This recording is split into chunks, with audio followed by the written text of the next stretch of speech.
jungle.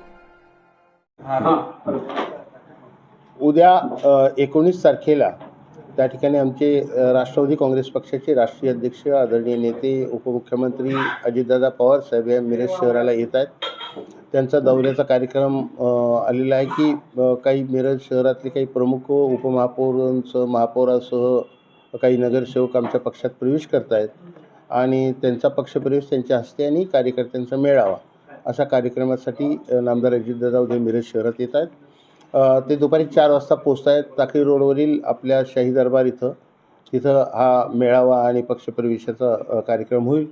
त्यानंतर नवीन पक्षप्रवेश करणाऱ्यांच्यापैकी माजी महापौर किशोर जामदार यांच्या घरी सदिच्छा भेट, त्यानंतर माजी महापौर मनोज बागवान यांच्या घरी सदिच्छा भेट, तिथेच आमचे माजी नगरसेवक जे पूर्वीपासूनच आता राष्ट्रवादीमध्ये काम करत आहेत ते जमीलभाई बागवान यांच्या घरी चहापाणी किंवा सदिच्छा भेट असा कार्यक्रम आहे. आणि हे भेटीचे कार्यक्रम आटपून पुन्हा अजितदादा हे बारामतीला रवाना होणार आहेत.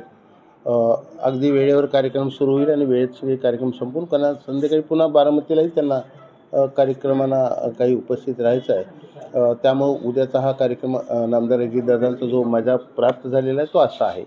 त्यानुसार उद्याचे कार्यक्रम सर्व व्यवस्थितपणानं पार पाडले. कोणत्या पक्षातून ही लोक येणार आहेत अशी काय थोडी माहिती?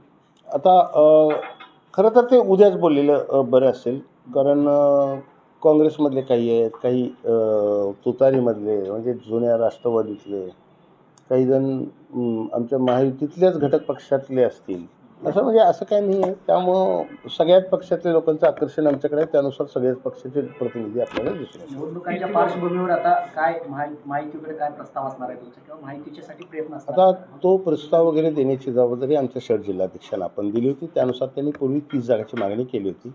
परंतु आता आमचं बळ पाहता, आमच्याकडे येणारे लोक, आमच्याकडे उपलब्ध असणारे सक्षम उमेदवार, निवडून येण्याच्या क्षमतेचे उमेदवार पाहता आता त्यात कदाचित वाढ होण्याची शक्यता आहे.